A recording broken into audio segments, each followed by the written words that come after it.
Superintendent of Water. So we're hoping you could give us an update on PFAS, manganese, the drought, Wading River. If you 10, 15 minutes or so. Sure. People have a ton of questions. I can actually start with PFAS. PFAS is actually the best news I have.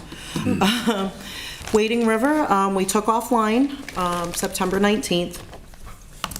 It will remain offline, fingers crossed, pending any emergencies until temporary treatment is in place.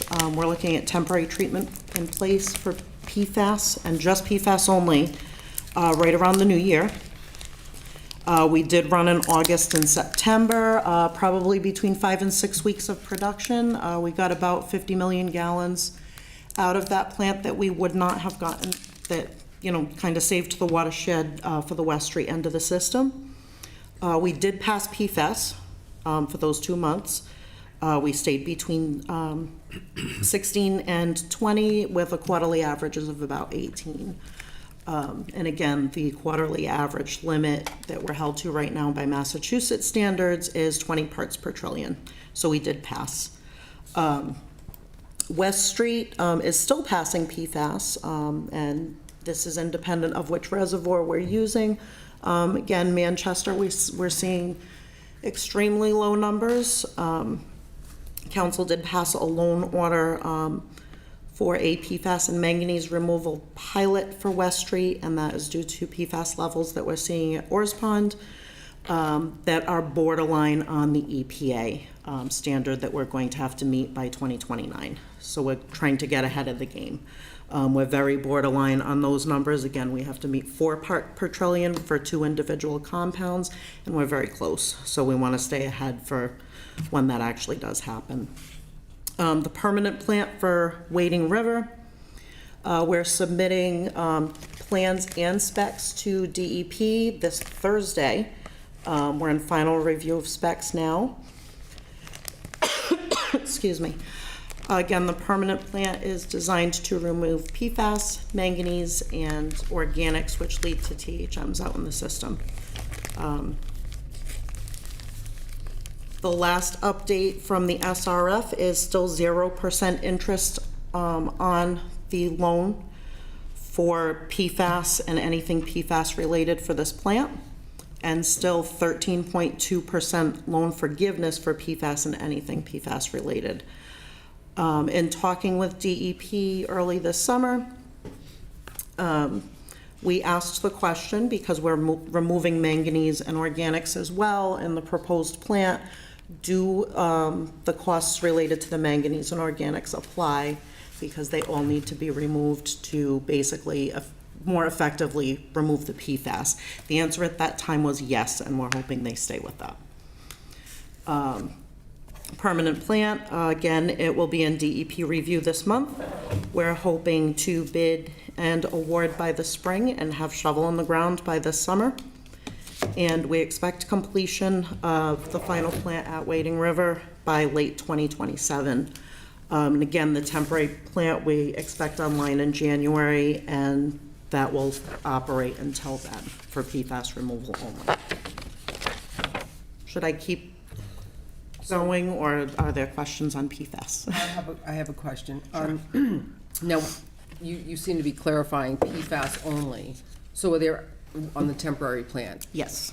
Are there any other concerns? So I assume we're going to still test for everything that we need to test for, manganese and such. Correct. So is that like a fingers crossed that we can? It's kind of a fingers crossed. There is pre-particulate filters ahead of the PFAS filters in the temporary plant. It will take care of any particles, and this is so we don't bind the resin that's filtering out the PFAS. It will remove a decent amount of organics. If the manganese is in a solid state at the time, it will filter out the bulk of it. And that all depends if the manganese is filtered or total or dissolved. But it should remove some of it. Okay. Did you have a question, Councilor Angelo? Yes. So a lot of the questions, and for the people listening in, a lot of the questions I've been getting is, we're in a drought, we have a water ban, Yeah, so, And, can I just stop you for a second? So we're just gonna go through, but, because the drought is on the list, okay, so we're just, all right, sorry, I don't have no list, so I don't know. well, no, it's just a list that I made for my, Okay. for my committee. So I just wanted to, didn't want to get off PFAS and Wading River, and then we'll just go back to that, but we'll definitely touch on it. All right. Thanks. One thing. Go ahead. Thank you. Councilman Ward. Thank you. The manganese that we've been seeing, has that been the solid form or broken down? Like, is this something we see that could be an issue for the temporary plant? Or are we pretty confident that this temporary plant won't have to come offline as well? Well, actually, I'm going to move on to manganese next, which will likely answer your question. Again, we shut off Wading River early in September.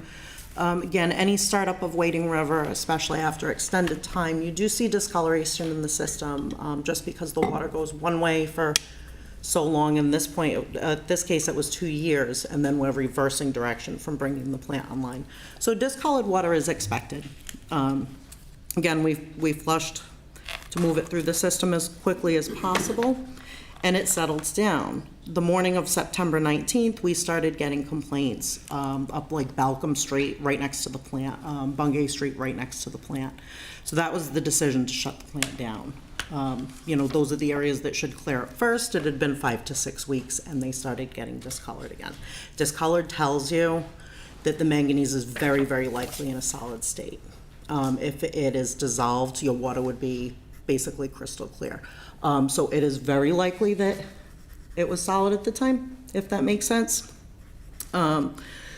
We did have to take fourth quarter samples. This was after communication with DEP. I called them because we were 11 days before the end of the quarter and asked them if they preferred fourth quarter sampling, and the answer was yes. And we passed everything with flying colors, and we ended up with an elevated manganese. We did repeat the sample. The result that we got was roughly 10 times higher than anything we'd seen in the past, which was a complete anomaly. I didn't believe it. DEP didn't believe it. We resampled, and yes, it was there. We resampled the system, and that's related to the notice that went up on the web last week that I emailed out. And the notices that are going directly to residents are at the printers today. So they should be starting to drop in the mail later this week. Excuse me. Where it came from, it's an odd one. It's about 10 times higher than we've seen in the past. We had this happen with Manchester Reservoir last summer.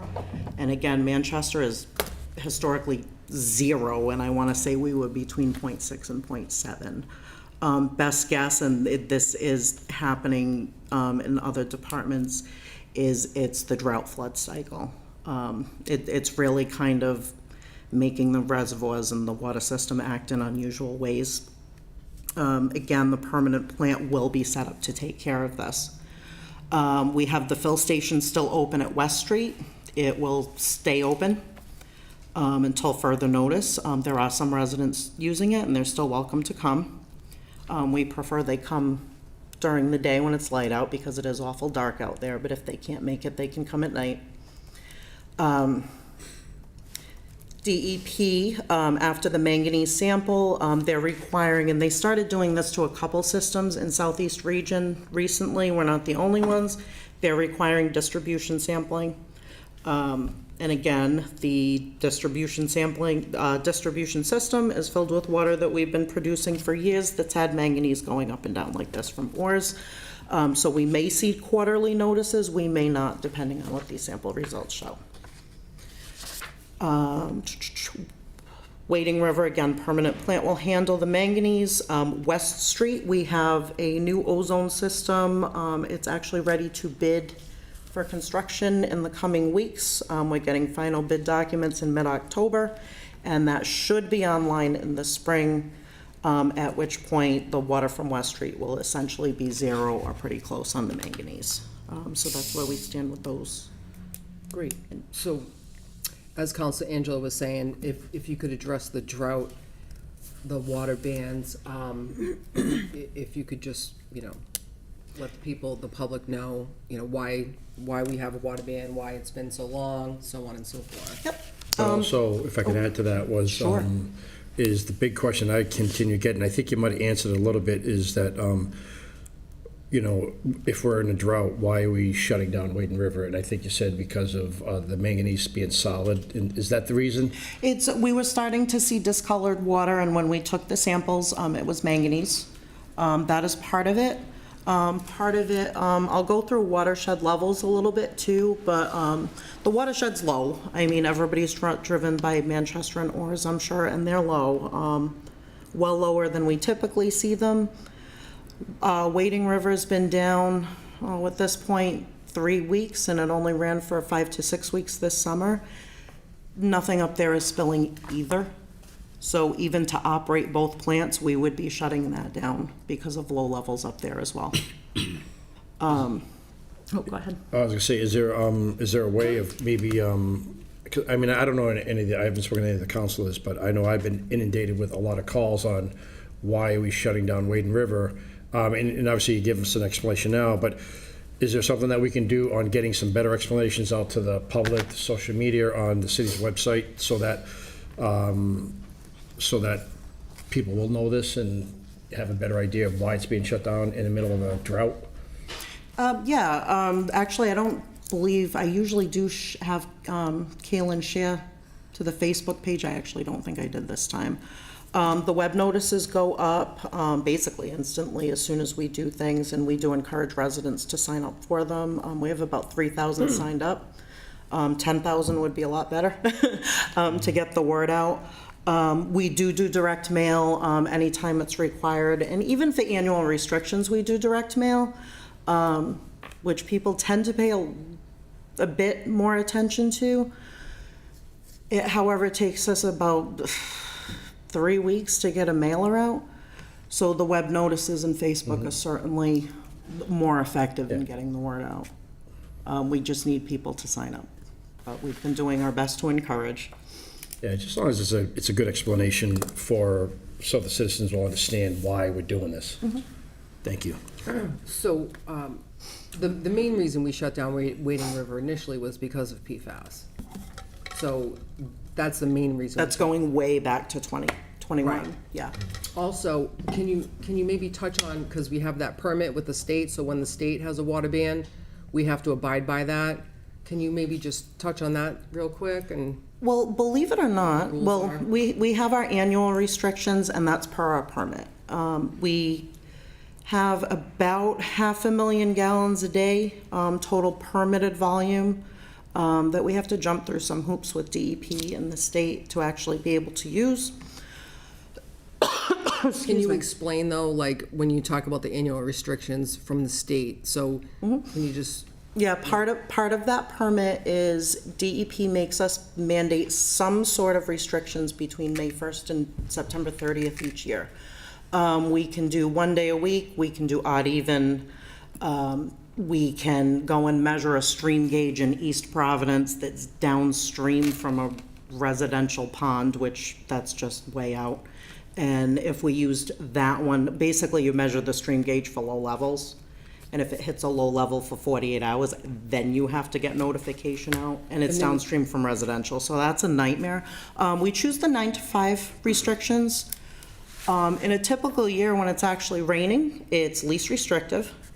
People can water, normal year, not this year, normal year people can water as much as they want after 5 p.m. and before 9 a.m. And those are actually the best times to be watering your grass anyway. It's better for the lawn. And if you're watering during the day, what you're losing for evaporation is just crazy. You're wasting water. You could water for the same amount at night and more effectively feed your grass. So it actually saves the residents money to do the restrictions this way as well. Right. And actually, one more thing, they're easiest to understand. It's just a set. Right. Here's when you can and here's when you Right, can't. the odd even can be a little convoluted. Right. Does anybody else have any questions? Council Foa and then Council Lavoy. Can you tell us, please, where we are in the drought? That is, how serious is it? And do you have any forecasts available to you that we might not have? We don't have yet. We keep weather records. And it's funny, if you look at this year as a whole from January through September 30th, we're actually pretty average. The problem is, all of that rain came by the end of May. June was very dry, July was kind of average, and August and September were terribly dry. We got 1.5 inches of rain in September, and we've only gotten less than 1/2 inch this month. So it's the more recent months. It was raining when our reservoir system was full. The state, believe it or not, as of this afternoon, had not declared a drought, believe it or not. But the drought task force was meeting this afternoon.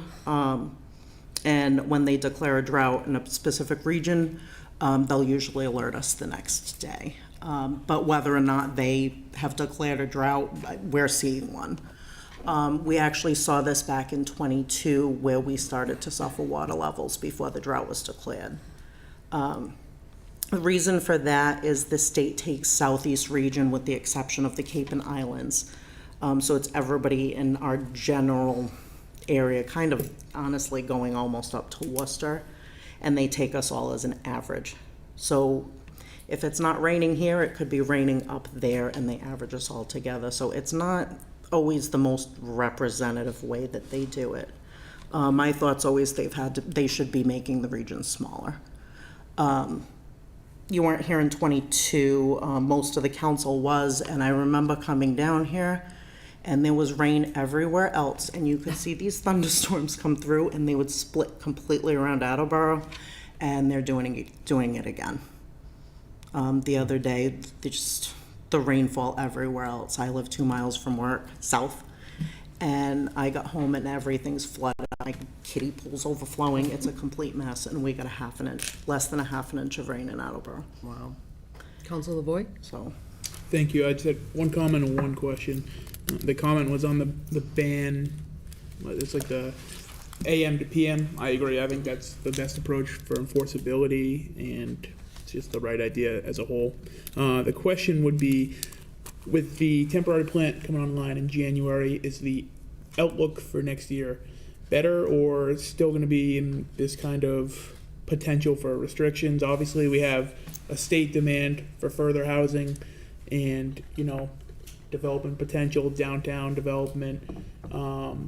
So are we confident with the temporary systems coming online that we'll be able to almost avoid some of these issues that other towns aren't facing? Or do you think we'll potentially still be on the same kind of playing field? it comes into weather dependent, for sure. The temporary plant, our average production typical year, last few years has been somewhere between like 4.3, 4.5 million gallons on average per day. The temporary plant over the course of the year will be able to handle about 1/4 of that. The permanent plant's gonna be the big one that will be able to handle over the winter half, over the summer about 1/3. So it's gonna be a big help. I mean, but when you get into it, a drought is still a drought.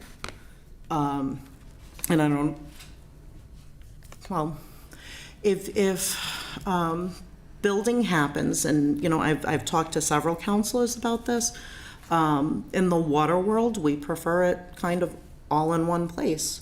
Our summer productions can be as high as 6.5.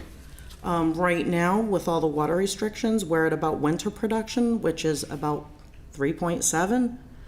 The difference in that is lawns. So, in the water world, apartments and condo complexes are certainly better for us, and they conserve the water source a lot more, if that makes sense. It does. Thank you. Does anybody, Council Waterman? Yes. Could you comment on the spigot, when people want to go down and get water at the first building, when you come into into the water department? Is that still open, and where is that water coming from, and is it pure now, or is there some manganese? Or? It's still open. It's located at West Street. Right. Brick building right on the right when you pull in, and the spigot's around towards the back. That is purely from West Street. Right now, the whole system is from West Street, and West Street is in compliance with everything we need it to be. Beautiful. Thank you. President Delacio? Thank you. So Courtney, first of all, a comment, thank you for coming down. I know you referenced 22, that was a lot Amazing. back then, yeah. And then it seemed like the floodgates opened up and we ended up making it up. My first question is, what do the long-range forecasts, what are some of those telling you? And I know it's not, you can't take it to your bookie, but For weather, for weather, there's nothing substantial in the 10-day forecast right now. and even the extended, I was looking before, looks like we could be in it for a while.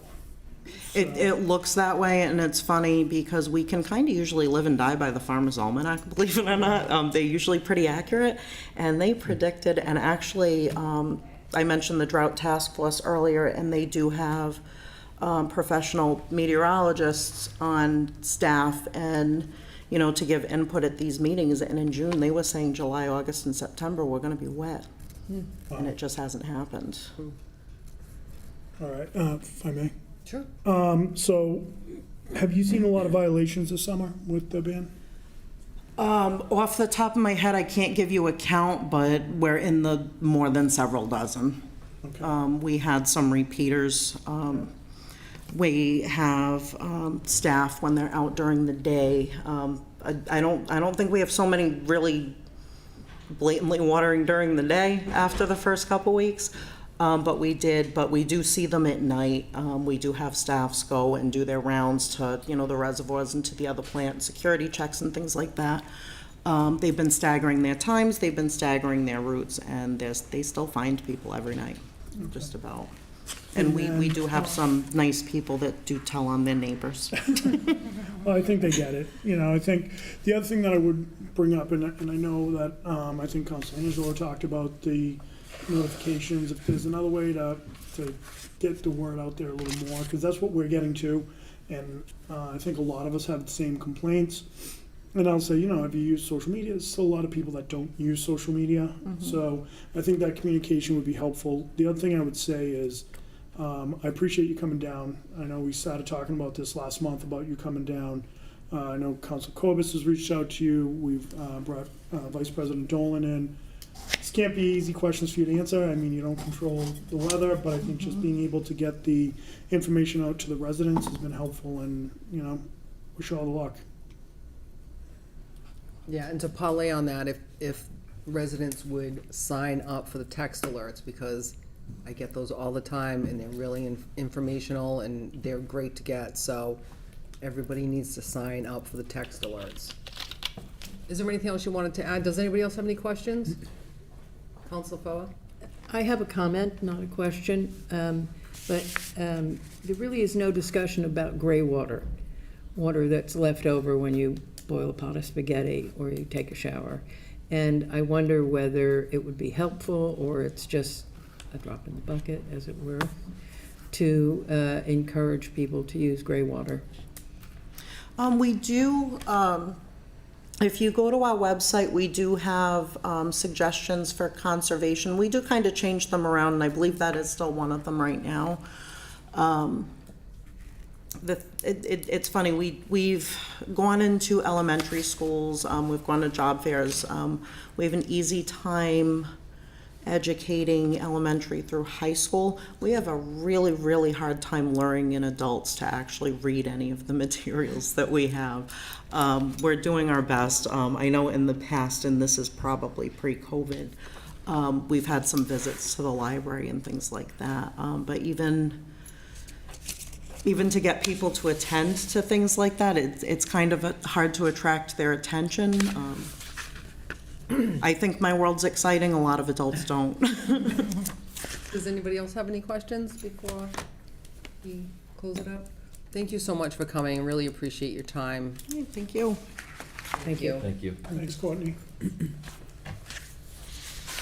Okay, with that, I have two motions from the docket of October 15th, 2024. I entertain a motion to appropriate $36,684 from 2514599000 DPU TNC other financing sources to fund 2702499000 sidewalk other financing sources to install a new sidewalk on Robinson Ave from Hardin Ave to Mendon. Additional funds are available through the Fair Share Funds. Second. Thank you. So this is money through the Fair Share Funds, which is like Uber. We get money from like the ride shares and such. It's pretty minimal. But when it's over $25,000, we've saved up, so we haven't spent any of the money. So when it's over $25,000, they just need permission to spend it. So we will be spending this on sidewalks. Does anybody have any questions? All those in favor? Aye. Aye. Pamela? Aye. Motion Sorry. passes. And then I have one more from the docket of September 3rd, 2024. I entertain a motion to approve the petition for joint or identical pole locations from the Massachusetts Electric, DBA, National Grid, and Verizon, New England, requesting to install one Joe pole on Oak Street and to install a new pole for a new service on a house. Second. We had the public hearing last week, and it's just a new service for a new house. Does anybody have any questions? All those in favor? Aye. Aye. Motion passes. And that's all the business I have for tonight, and I'd like to call for an adjournment at 6:56. Second. Thank you. All those in favor? Aye. Aye. Aye. We are adjourned. Thank you. I'd like to call the Finance Committee to order at 6:56. Committee is Councilor Reynolds, and Councilor Tavares, and myself. We have a guest tonight, so we'll be calling things a little bit out of order. The first item is the last item on the sheet here. For the docket of October 1st, 2024, I entertain a motion to adopt a classification factor of X for fiscal year 2025. Second. Motion's in order. And we can fill in the actual classification rate when we figure that out. And my intent is to talk to the assessor tonight, but actually to hold this for tonight and vote it out in 2 weeks. So, Julie, if you would, welcome. Councilors. Thank you. And I had sent a few questions earlier today, and then also if other counselors, I don't know if other counselors had sent questions, but if they have questions for you regarding the presentation from last week, the intent is to open it up for a discussion now that they've had some time to digest the information and sort of think through it. But I think where I'd like to start was, first of all, I'd like to ask about the policy in general that we've been looking at for the last few years. And one of the things that I've been thinking about and looking at is we've been assessing it based on the overall, the policy that we've been kind of looking at is the percentage the levy increases by. We've been saying that the average homeowner's tax bill should increase by roughly a similar amount, and sort of suggesting that the shift number in the 1.41 or whatever that number is doesn't matter to the homeowners. The number that matters is what's my bill, and that's the number that matters. And we want to try to have a consistent and stable increase. And so if the levy's increasing by 4%, in theory, their bill should increase by a similar amount, and to keep that relatively stable. In last year, we looked at some numbers, and one of the things that I was thinking about this year, especially with the difference between the percent increase difference between with the debt exclusion and without. My question for you is, are we looking at the right thing? Because we look at it including the debt exclusion, because that is essentially the city's tax bill, sort of, to oversimplify things. Is that what? And so I think that does make sense. If you know, in 2021, when the debt came on, if you included it in your calculation, then I think it makes sense to keep including it. And as the debt comes off, it's going to be reflected in that percentage. So I think that policy makes sense, yeah. Okay. And then the next item I had was looking at, it did seem like we had a fairly large increase in commercial new growth. It was 9 million in new growth for commercial. Okay. Can you break that down a little bit? So it was $9 million in commercial and industrial new growth. Right. Sorry, combined. I didn't mean just commercial. Yep. And that was an increase from the 2 million that we had last The year. So that was previous year. a fairly large jump. And It was, and that was mainly composed of, there was new construction of 3 new commercial buildings on County Street, warehouse-type buildings. There was a new commercial building put in on Fuller Ave, complete gut and rehab of 2 buildings on Newport Avenue. There was also complete gut and rehab of some buildings on O'Neill Boulevard and Forest Street. Those are self-storage. They're not completely constructed yet, but there was some partial construction done on them. So that's mainly what made up that 9 million. okay. And that was fairly significant. I think, what was it, 2022, we saw a fairly large, we saw like a 5 million increase in commercial and industrial new growth, but that was one of the largest increases in commercial Right, industrial yeah, we new haven't, growth we we've seen in a haven't long seen time. much, yeah, in the last few years anyway. And then the next item, I think you had talked a little bit about the personal property new growth, and I think I misunderstood that a little bit.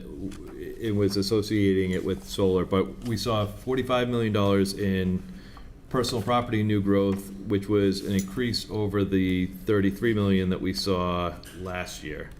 Can you talk a little bit about that? And Right, sure, and I don't know if I maybe misspoke, and if I did, I apologize, but it was mainly the utility companies most years give us a lot of new growth, but it was the utilities and telecommunications made up about 58% of the new growth in the personal property category, so. And if I may speak for Councilor Lavoy, I think when we were talking about the larger than expected new growth numbers, and we're adjusting the budget based on that, and I think we moved an additional $150,000, $140,000 into moved $150,000. Councilor Lavoy, you had a question about this new personal property new growth, and by going out and we hired the consultant and went out to sort of review these new accounts or go out there. There was a question of, is this money that we should have been collecting for a long time, or is this just, what's going on there? Right. So the answer is no, basically. So in fiscal year 2022, we did do a full measure and list of all the personal property as part of the certification. So that was done in 2022. Since that time, we have been picking up new accounts in the assessor's office through forms of list, inspection, building permits, and then we get the certificates from the clerk's office. So we do look at those, and we have been picking up property. This company, they have updated cost tables, depreciation tables, they have specialty in utility valuation. So that was a benefit. We did see increased value from that. And they did go out and pick up 170 new accounts. Some of them were under the 10,000 threshold. But,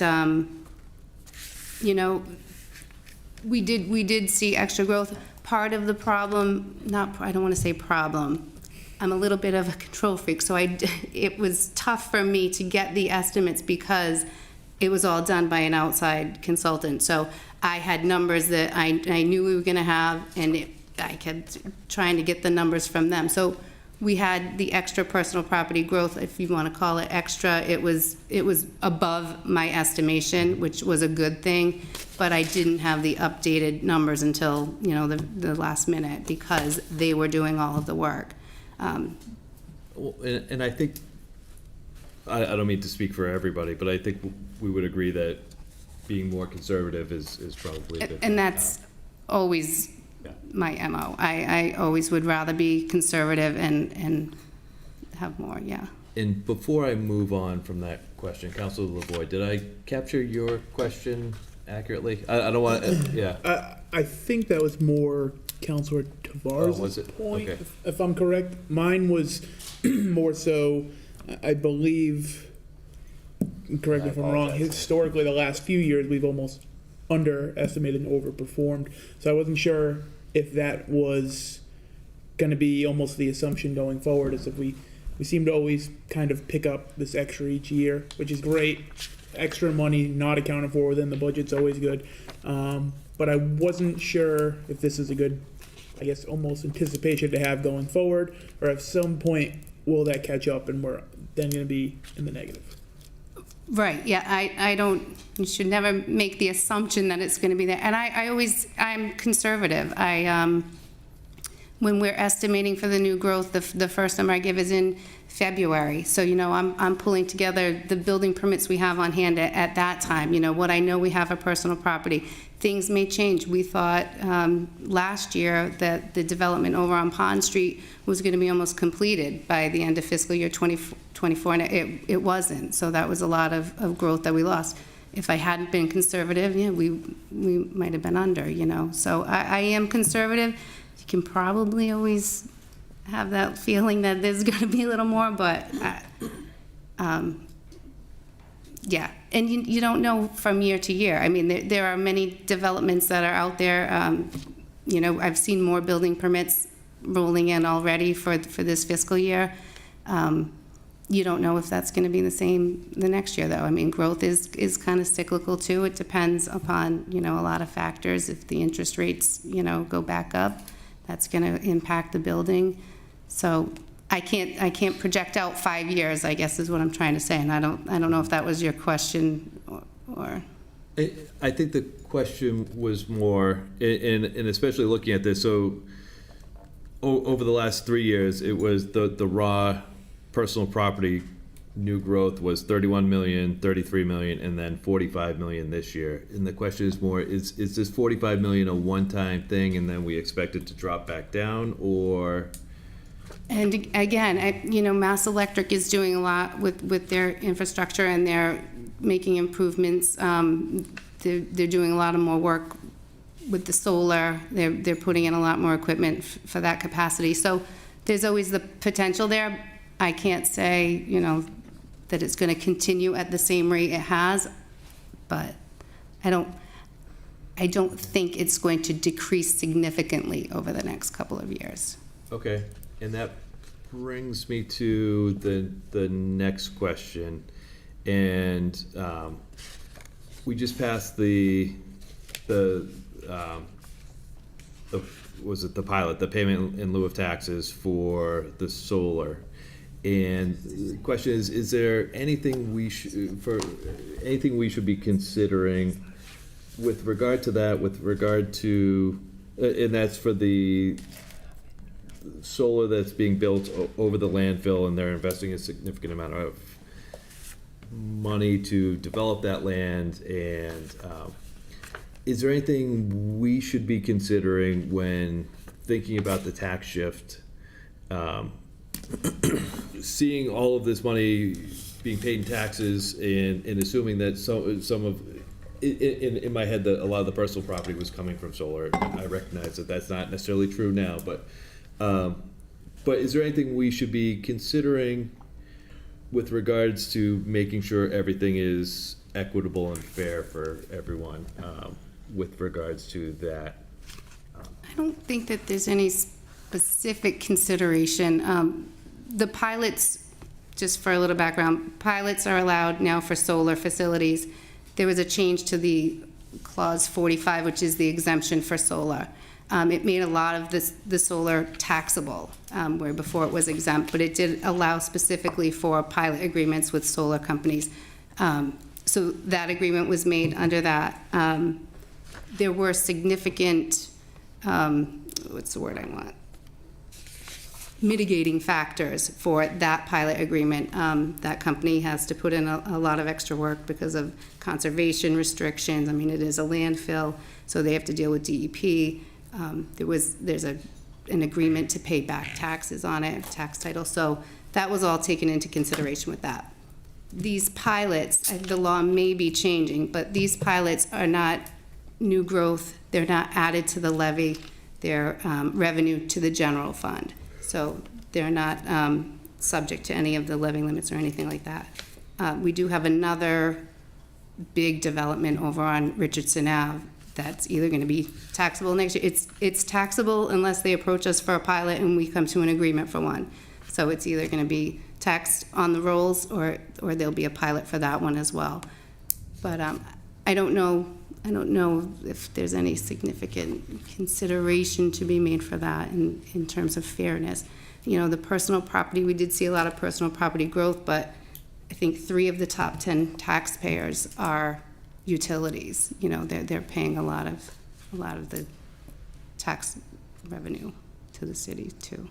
Okay, and then the last question I had was, mentioned in recently years, we've had to decrease the levy by a small amount based on which tax shift we adopt. Right. Based on, Excuse me. I think it's tied to rounding at the state It level. is, yeah. Yes. Believe it or not, the pennies make a big difference Right. sometimes. So do you have any of those So I will calculations yet? I can email to Virginia tomorrow. I until about 5 minutes ago, was working with the auditor, dropping the numbers in. So without the tax recap being completed, I can't run those numbers. And we've got it pretty much completed, so I should be able to tomorrow email the numbers to everybody, so you'll have Okay. to look at. And I assume there isn't a rush for us to vote this out today, and like we can sit on this for 2 weeks, and that's I believe so. I know that, yeah, but November, yeah. yeah, we'd like it done. I know. President Delicio? Thanks. So if I could, so when, on the 17th of September, when this came down, the ask was for it to be voted no later than October 15th. So this is we do have a special meeting on the 29th, but that was for 2 different several public hearings. If we can find out that we can do that on the 29th, I'd be okay with that, but I'm a little hesitant just looking at the time frame that was put in the communication when it came down. So, based on that, I am comfortable voting it out tonight. I would like to see those numbers, but we can discuss that in front of the full committee. President If I Delicio? may, yeah, I think it would be like almost any other vote, right? Where we Yeah. voted out of committee, have that discussion on the floor with any of the additional augmenting Yep. information that the assessor sends down.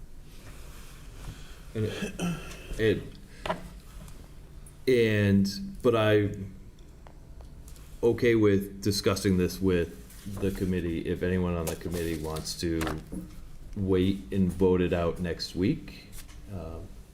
Councilor Reynolds, I would be open to that as well, if you weren't comfortable voting it out tonight. I don't have an issue voting it out tonight. Okay. Then I'm comfortable doing that.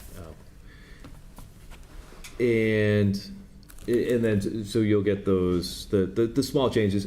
I think 55,000 was the maximum we had to adjust the levy by. And considering we just saw the additional 140,000 come in based on the adjustment to the cherry sheets, I'm not overly worried about that within a, $99 million budget or levy, excuse me, not, So Yeah. I'm not And too worried. from what I was looking at quickly, there are only a few shifts, it looks like, that will create that deficit, Okay. if that makes sense. So, but you'll see. Council Lavoy, then Council Holmes. Thank you. If you can answer this, perfect. If not, I get it's kind of maybe out of jurisdiction a little, maybe not. Have you ever, or to your knowledge, has there been a correlation between a bigger shift towards commercial that would result in a higher electric rate to the taxpayers? Granted that, the top 3 taxpayers are Mass Electric. I'm not aware of any correlation. I could look into that for you and get you the answer. I'll ask other communities if they're, but not that I'm aware of off the top of my head, but I'll let you know. Hi, Council Holmes. thank you. So how long, Council Cobus, do you think we've been using the policy that you described earlier? And then, based on that, what number are you coming at for the shift? And if we were to kind of continue to follow that policy? So we've been using this for 7 years now.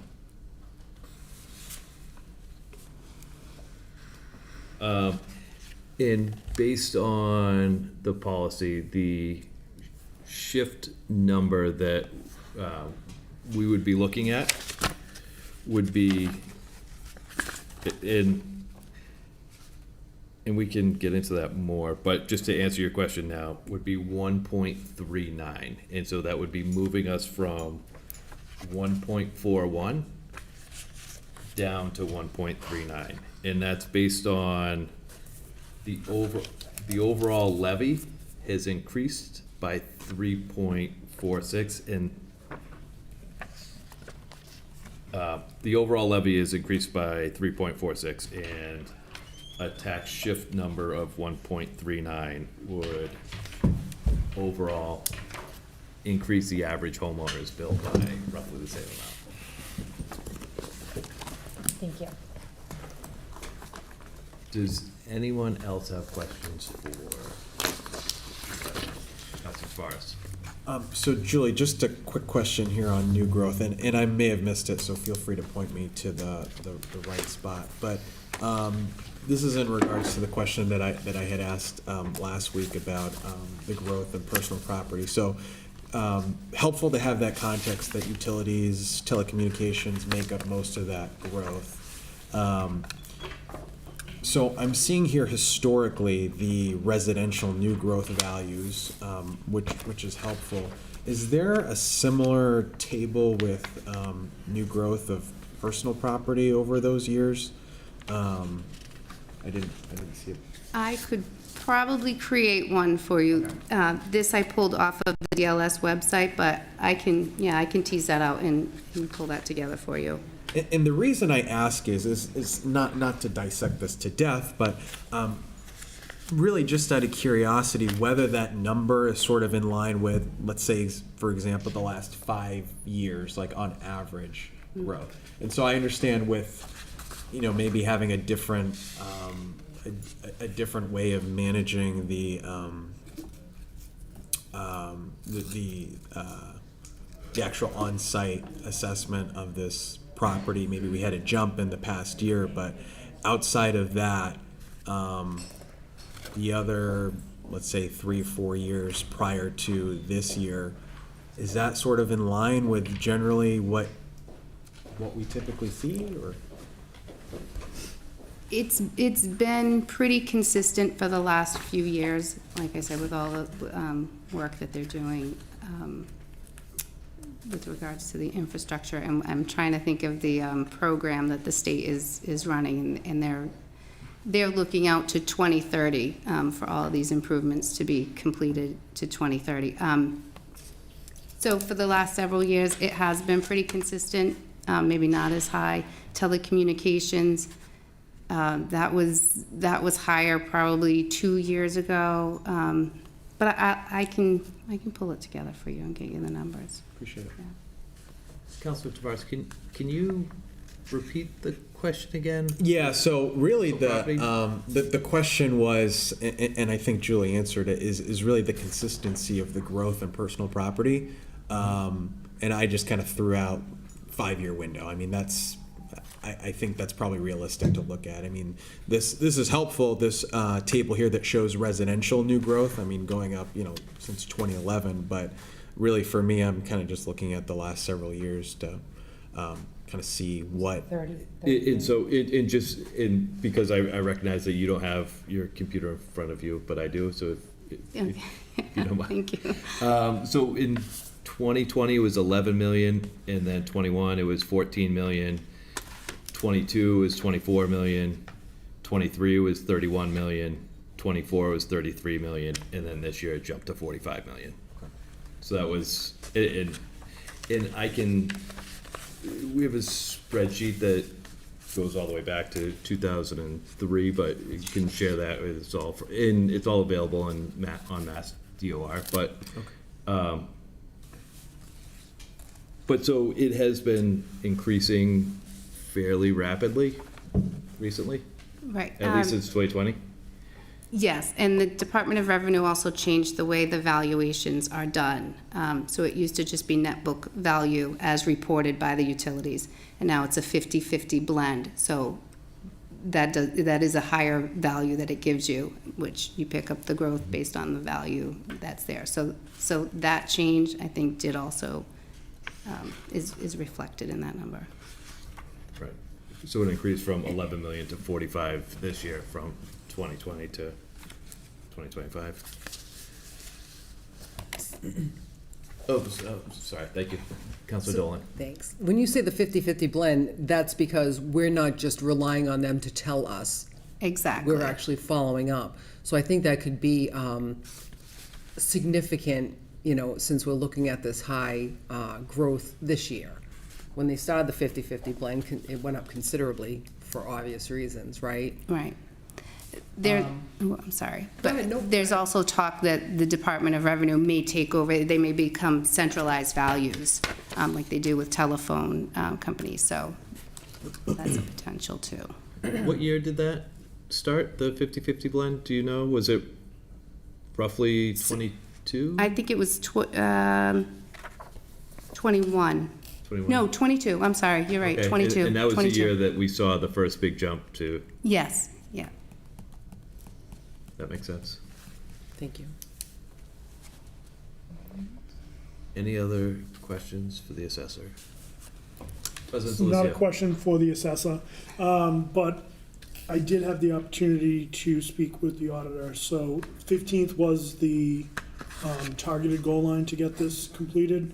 That's going to give us the wiggle room in order for the finance team to be able to gather the necessary pieces and components of our part of the recapitulation to get it in earlier than normal, especially once you hit November. You have Veterans Day, then you have a week after that, then the week after that's Thanksgiving.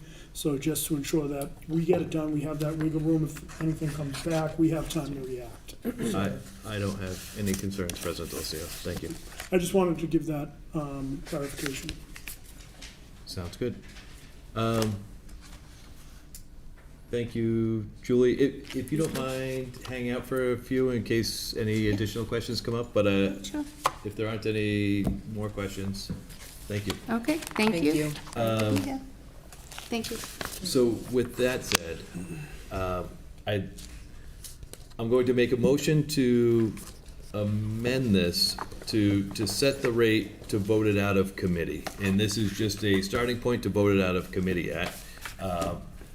My expectation is we can have the much longer discussion before the full council. This is just to vote it out of committee. So I move to amend the motion to set the classification factor at 1.39. Second. Motion's in order. And this is strictly based on the policy. It is not politics one way or the other. It is the levy increased by 3.46%. 1.39 also raises the average homeowner's tax bill by roughly the same amount, by 3.47%, or it says 3.5% because I rounded on my sheet here, but it's under 3.5%, but it was the closest rate. So it is, the number that is as close as possible to the policy and matches it, and that's all that number is. All those in favor? Aye. Oh, aye. Do you want me to rescind? Do you want I can rescind so you can speak. Motion passes to amend it. We can discuss more I'll of say, them. I can say my Council comments then for the full council. That's fine. Okay. That's fine. Is there anything else, especially for the committee? And I have the analysis that I put together every year that I'll send through Virginia out to the full council that breaks down sort of all of this. And it also has a fair amount of, it has a copy of some analysis we did last year, which is particularly interesting based on comparing Attleboro to surrounding communities. And it's particularly interesting when you sort the communities based on the income per capita, and how all of a sudden it groups everybody together based on, like, all the communities with the per capita income, the lower per capita income, have shift rates above, a lot of them are, like, the average is like way above 1.5. But Attleboro does pretty well with our shift rate. And then the communities that are with the higher per capita income tend to have the shift rate that are closer to a 1.0. It was just kind of interesting to note that trend. I mean, it's logical and it makes sense, but it was sort of an interesting trend to sort of group that together and notice it. And to notice Attleboro as a little bit of an anomaly within that trend. But once I finish updating that, and that was one of the reasons I wanted to hold off a little bit, was so that I could finish updating that to send it out. But once I finish it, I'll send it out to everybody, as well as with Julie's additional information. And I think we'll be fine. Feel free to reach out to Julie if anyone has further questions as well. Just because tonight's over doesn't mean if you have questions about how this tax shift stuff works. I know we have a few new counselors. Definitely reach out and try to get an understanding of how that works if you have questions on how any of that works. Counselor Tavares. So question, this is just procedural. I realized in my hesitation to comment earlier, I failed to vote. So I don't know if at this point it would be appropriate to indicate my assent, yay, or to take it again, or to move on. It's my committee. If you want to vote yes or no now, I said the motion passed, but I'll take the vote now, yes or no? Yes, okay. That's my vote, So, yes. 3-0. Got it. Passed. I apologize for that. No. Thank you for speaking up. Counselor Holmes. Thank you. So, I know the motion passed, but procedurally, yeah, there are. Or the amendment passed. We haven't voted it out of committee yet. Oh, okay, so I cancel. So I think it is important maybe to discuss with the new counselors. It usually gets bounced around a lot during full committee about what number we're gonna land on, and I think it can be kind of a lengthy meeting, but usually it does happen, not in committee, but in full council, so I just wanted to kind of make that comment. Counselor Dolan? So I agree with Council Holmes, although I think you know, when you talked about your sheet you had here with the surrounding communities, and I know that when we, the policy that we use has been around for a long time. I forgot what year it was, but it was a long time ago, and then we started implementing it more when we first became counselors. And I know, you know, some counselors were really concerned about hitting that 1.5 and going too crazy. And I feel like, you know, through the years, we've been very thoughtful and considerate and doing our research and making it considerably fairer to everybody on both sides. So we go up, we go down, and like right now, we're at 1.41. And so if we went to 1.39, and you said different figures, but I have 3.83, it would go up % for the residents, and it would only go up 0.78% for commercial. Am I wrong? On this one that Julie handed out? So if we were to- I'd have to look. Yeah, so anyway, but I think that we've put a lot of effort into this in considering all factors. And we've gone up, we've gone down, and, you know, I'm good at 1.39. I mean, obviously, the discussions need to happen, but I think from my numbers, 3.83 and less than 1% for commercial, I think is fair. That's all I have to say. Thank you. And thank you for all your work. Anything else? All right, so with that said, the amendment passed, and now we'll vote it out of committee. All those in favor? Aye. Aye, motion passes. All right, and now, moving in reverse, from the docket of October 15th, 2024, I entertain a motion to authorize the payment of $1,073 from the following fiscal year 24 fiscal obligations from the school department. H.L. Bloom, $65, Nuttall, McAvoy, and Joyce, $1,008. Second. Motion's in order. It is a fiscal year 24 obligation, transportation. All those in favor? Aye. Aye, motion passes. And from the docket of October 15th, 2024, I entertain a motion to approve expending such funds in any future grant amendments in regarding the Attleboro Cultural Council fiscal year 25 allocation from the Massachusetts Cultural Council in the amount of $39,500. Second. Motion's in order. Thanks, Julie. This is a grant. There are no matching funds required. Any questions? All those in favor? Aye. Aye, motion passes. And that concludes the business for the Finance Committee. I move to adjourn at 7:32. Second.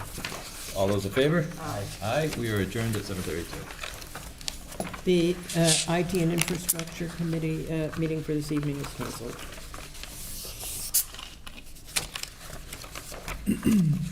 I'd like to call to order the License Committee at 7:33. Beside me are Councilors Waterman and Councilors Holmes. Let's see, just one matter before us tonight from the docket of September 17th, 2024.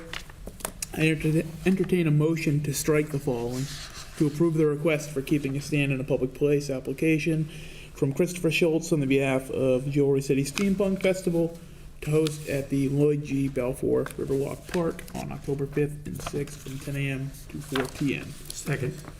Thank you. So this event was canceled. So obviously I just want to get it out of the committee. And I'm happy to answer any questions, take any comments, anything of that nature. And I do believe there's a potential for a rescheduling in the spring. Okay. Any comments, questions, concerns? Perfect. It's clear. Seeing none, all those in favor? Aye. Perfect, motion passes 3-0. And I would call for an adjournment at 7:34. Second. Thank you, all in favor? Aye. Aye. We are adjourned, thank you.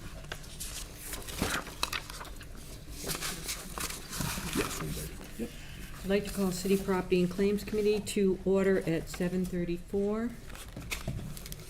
Second.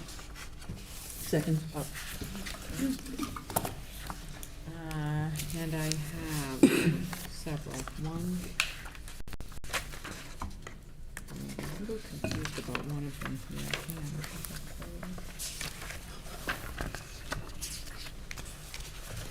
For the one, can I ask a question? On page 7, from the docket of September 17th, I'm a little confused what's going on here. Not really. Didn't I read that? Am I reading that out again? We don't have a public hearing till the 15th. Yeah, no, That's that's just- fine. so You I'm- just have to read up Yeah. through, Well, the Page other one, I'm 6. only taking, right, I'm only taking out two of them tonight. I have a couple of others. I just wanted to check on that one. Yep. Okay. I think. Okay, so, from the docket of October 15th, 2024, I entertain a motion to accept the following generous donations made to the Attleboro schools. A digital camera, a Canon EOS Rebel T7 1500D, telephoto zoom lens EF75-330/4-5.63, and camera bag with an overall estimated value of $450 from Ashley Bonin to the CTE Department for Educational Purposes. A Lear 12 cubic foot medium temp walk-in cooler with an estimated value of $16,600, and miscellaneous PSC motors and small HP compressors with an estimated value of $3,400 to the CTE Department at the high school from All Climate Corporation. A 2014 Ford EcoVan E35 SUP VIN number 1FTSS3EL4EDB 13036 with an estimated value of $8,000 from the Sheriff's Department to the CTE program at the high school. A 2011 Ford Crown, I think that's a Crown Vic, Point Sedan, VIN number 2FAB P7B V3B X168344 with an estimated value of $6,500 from the Sheriff's Department to the CTE program at the high school. Sensory-based tools with an estimated value of $381.29 from Donors Choose to the special education classroom of Erica Money at Thatcher Elementary School. Flexible seating items with an estimated value of $1,148 from Donors Choose to the classroom of Gabriel Atkinson at Thatcher Elementary School. A $5,000 check number 0000995145 from the Studley PTO for the educational needs of students. 60 backpacks with 45-piece supply kits in each, and an estimated value of $1,187.03 from Sodexo at school. A donation of backpacks and school supplies with an estimated value of $1,300 from the Olivia Knighton Foundation. And a donation of backpacks and school supplies with an estimated value of $593 from the Greek Orthodox Church. Second. Thank you. This is pretty self-explanatory, great donations that are being made to the Attleboro schools. Any concerns, questions? Hearing none, all those in favor? Aye. Aye. Thank you, that motion passes. Okay, from the docket of October 15th, 2024, I entertain a motion to declare the following police vehicles as surplus and available for disposition to trade in or sell. A 2001 Ford Econoline, a VIN number of 1FDXE45F41H A60687 with 199,596 miles. It's in poor condition. A 2006 Ford Econoline with a VIN number of 1FTSE34P26H A54137, 137,259 miles, poor condition. Second. Thank you. Again, pretty self-explanatory. I have no concerns. Any other concerns or questions? Hearing none, all those in favor? Aye. Aye, that motion passes. Okay, from the docket of October 15th, 2024, I entertain a motion to declare the following police department equipment as surplus and available for disposition to trade in or sell. All of these are made by Federal Signal. There are, and none of them have serial numbers. They're all in fair condition. There are 11 Valor light bars, 7 SSP 3000 amplifier, 3 SSP 3000B series amplifier, 6 SSP 3000 control heads, 3 SSP 3000B- series control head, 1 SSP 2000 control head. You're not reading the rest of them, Counselor? Oh, I was gonna go, I'm sorry, I'm reading them by parting them out. there. No worries. Okay. Then we have 51 Wayland rear deck lights, no serial number, fair condition. 2 Decatur Genesis 2 mobile radar, no serial number, good condition. 3 Wayland 8 light Dominator LED, no serial number, fair condition. And then I have all from code 3, also in good and fair condition. They have no serial numbers.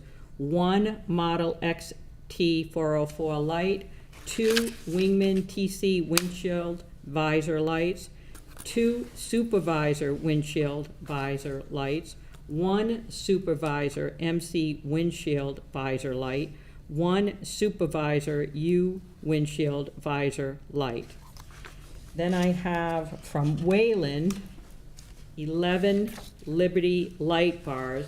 They're all in poor condition, and the serial numbers are SN-16454, SN-136265, SN-51541, SN-104821, SN-112030, SN-56567, SN-104824, SN-16444, SN-112011, SN-78471, SN-49439.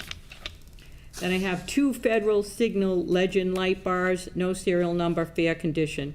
16 Wayland siren amplifiers, no serial number, fair condition. 13 Wayland control heads, no serial numbers, fair condition.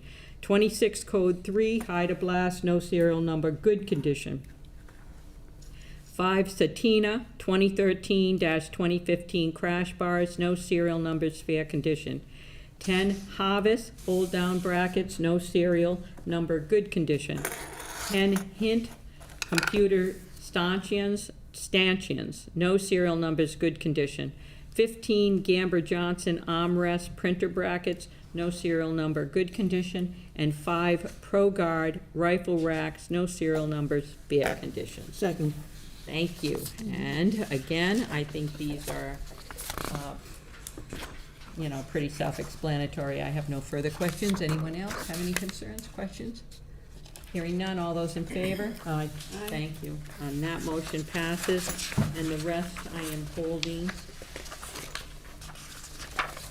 Yes, holding. So I would like to, at this time, call for an adjournment at 7:43. Second. Thank you. Second, I heard a second? Yes. 7:43, and so I'd like to call for an adjournment at 7:43. All those in favor? Aye. Aye. We are adjourned at 7:43. Thank you. I'd like to call Public Safety and Emergency Management Committee to order at 7:44. Myself, Councilor Roy, and Councilor Angela have 2 motions this evening. From the docket of October 15, 2024, I entertain a motion to approve expending of such funds and any future grant amendments regarding regarding the anticipated receipt of fiscal year 25 municipal road safety grant from the National Highway Traffic Safety Administration from the Office of Grant and Research in the amount of $56,360.62. There's no matching requirement. Second. Thank you.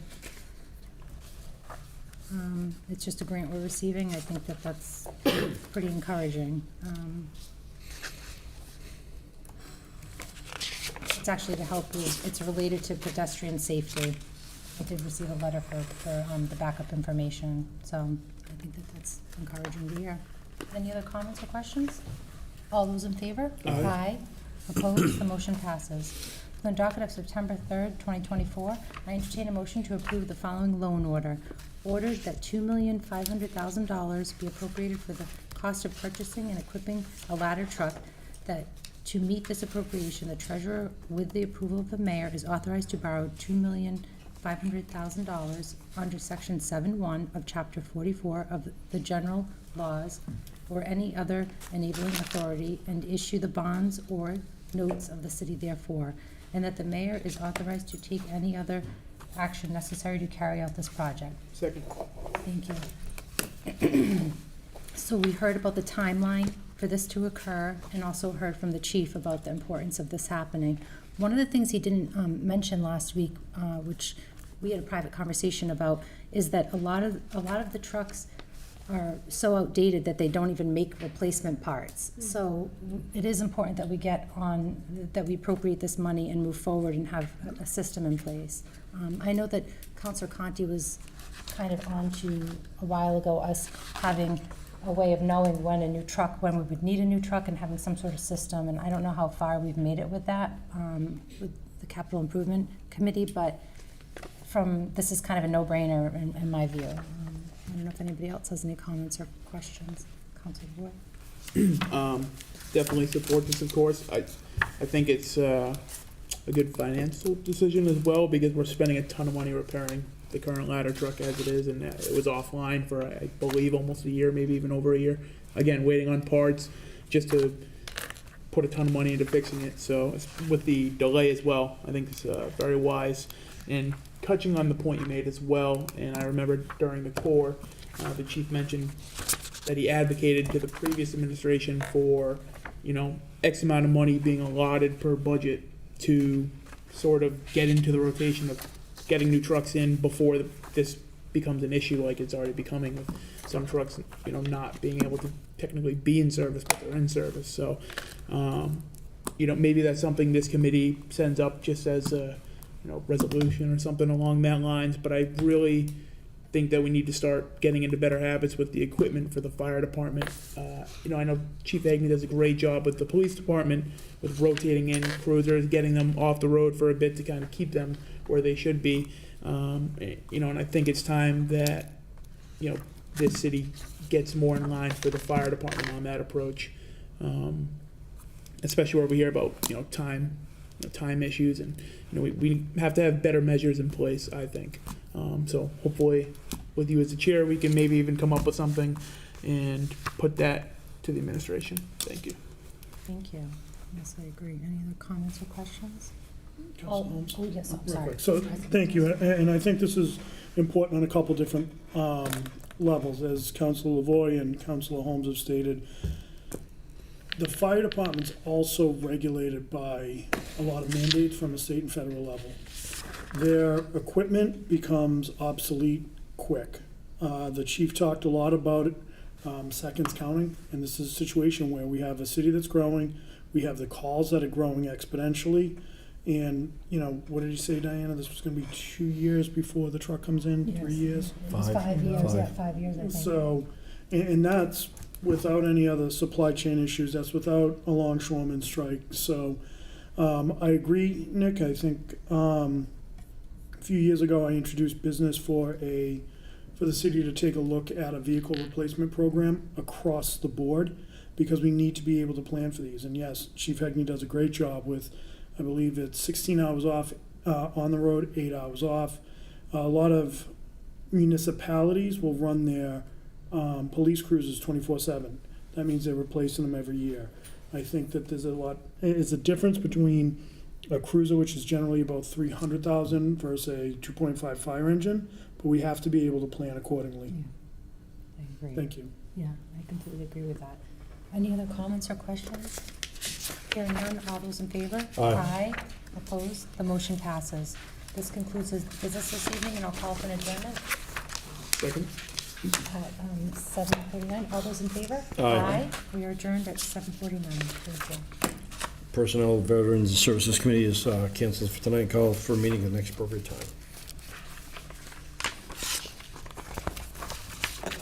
I call the Zoning and Land Use Committee to order at 7:49. And it's myself and Vice President Dolan and Councilor Navoy. I have a couple of items from the docket of September 3rd, 2024. I entertain a motion to approve the special permit application from Sturdy Health, 211 Park Street for a helicopter landing pad as an accessory use. Second. Thank you. Motion's in order. We heard from them briefly at the public hearing last week, and I think it's a great thing for them to do. It actually will help to limit the impact to residents because it's at a higher level, and I know that they said the helicopters are getting larger, so that's a better thing for them to have that at the higher level that they're doing that expansion. Any other comments on that? Yes, Councilor Lavoy. Really quick, I just want to say that I was impressed with the proposed expansion that came down with the helipad, and I just wanted to take time to thank Sturdy for their continued investment into Attleboro and into, their own infrastructure. So that's all I have. Thank you. And all those in favor? Aye. Thank you. Motion passes. And on the docket of September 3rd, 2024, I move to strike the following due to the withdrawal of the application. I entertain a motion to approve the rezoning petition from WHM Capital LLC, 182 North Main Street, to rezone Assessor's Plat 049 from industrial to two-family residential. Second. Thank you. Motion's in order. There was something that came down saying that they had just decided they were not going to go forward with this motion, so for the rezoning is canceled. Any other comments on that? Okay, all those in favor? Aye. Aye, thank you.